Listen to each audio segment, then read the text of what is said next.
Bonjour à tous et bienvenue dans cette vidéo. Cette semaine, nous partons dans la ville de Gimje, dans le sud-est de la Corée du Sud, à la découverte du temple Gyeomsansa.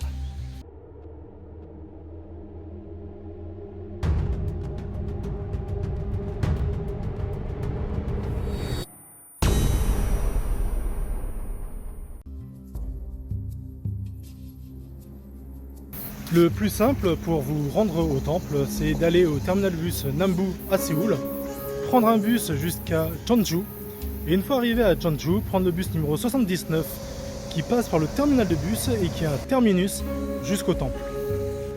Après ça, vous avez à marcher à peu près 1,6 km, mais c'est assez plat, ce n'est pas de la montagne, c'est assez simple pour y aller. Et puis les paysages sont assez sympathiques là où on marche. Vous pouvez voir ce genre de paysage en été. Le climat étant différent lors des autres saisons, le paysage lui aussi change.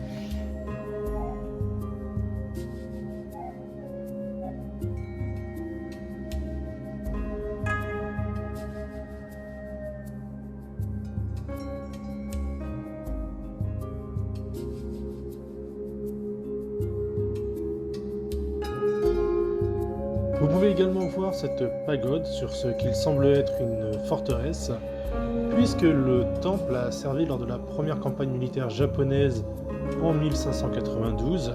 Le temple a été utilisé pour un terrain d'entraînement. Cependant, lors de la deuxième campagne militaire japonaise, le temple a malheureusement été incendié.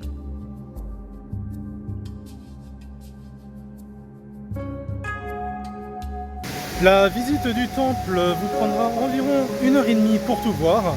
En comptant les transports, une demi-journée suffira amplement pour le visiter. Du coup, vous pourrez profiter du reste de votre journée pour retourner à Jeonju et visiter le très populaire village Hanok, dont voici quelques images.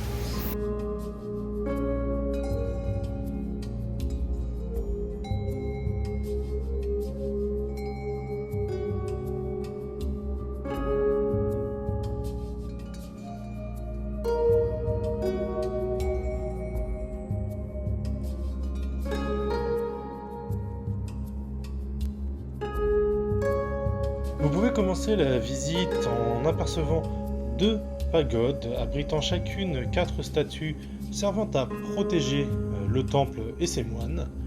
Habituellement, un temple n'a qu'une pagode de ce genre, mais Gyeomsansa en a 2.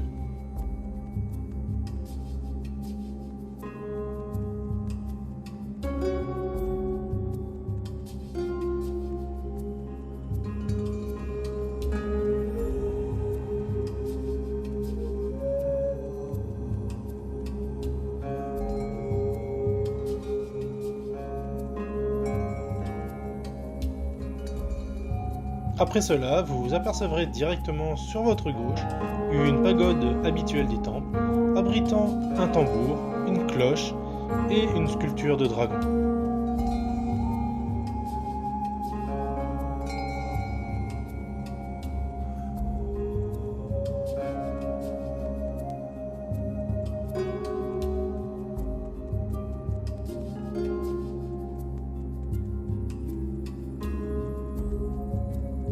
Le temple a été construit sous le règne du roi Pop de Baekje entre 599 et 600 après Jésus-Christ.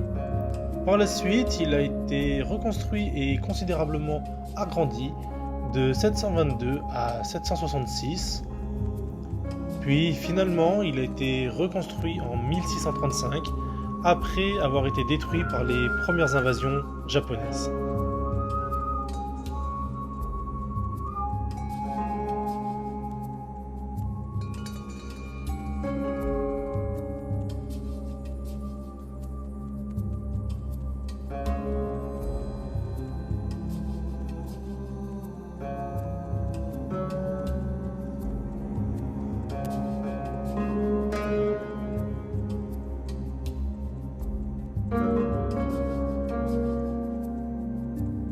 Vous pouvez voir aussi dans l'enceinte du temple une multitude de petites pagodes et aussi des trésors, comme cette pagode d'Ejeonjang, trésor 827,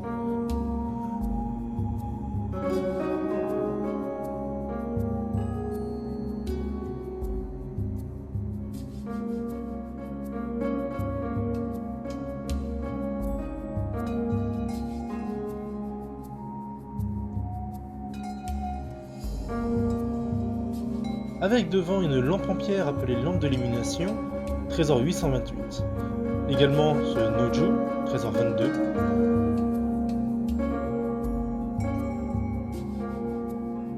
Une pagode hexagonale en pierre, trésor 27.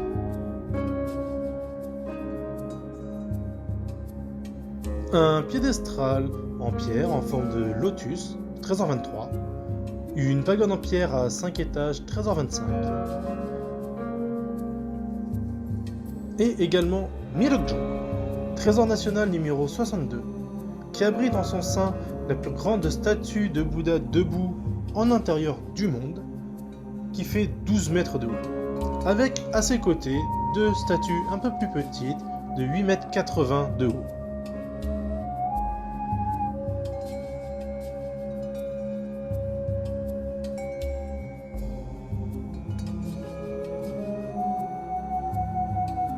Les autres pagodes du temple, plus petites, servent de salle de prière et vous pouvez voir des intérieurs différents dans chacune d'entre elles.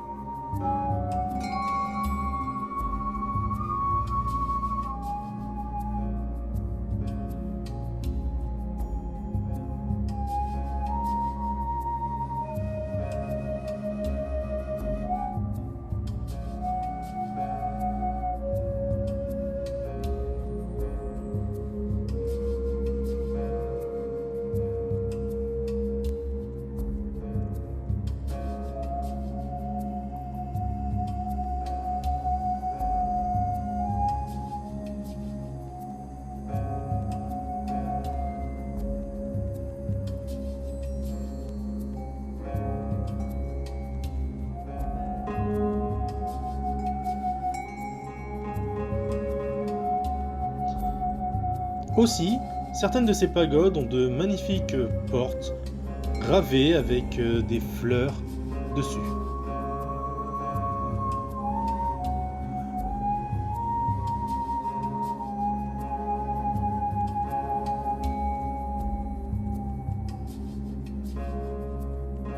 Et c'est devant cette pagode Milokjong et son Bouddha que se termine cette vidéo. Si vous l'avez appréciée, n'hésitez pas à vous abonner pour ne rater aucune vidéo. Dites-moi en commentaire si vous avez déjà visité le temple Gumsamsa. Et n'oubliez pas de me laisser un like également. Sur ce, je vous souhaite un agréable week-end et je vous dis à la semaine prochaine.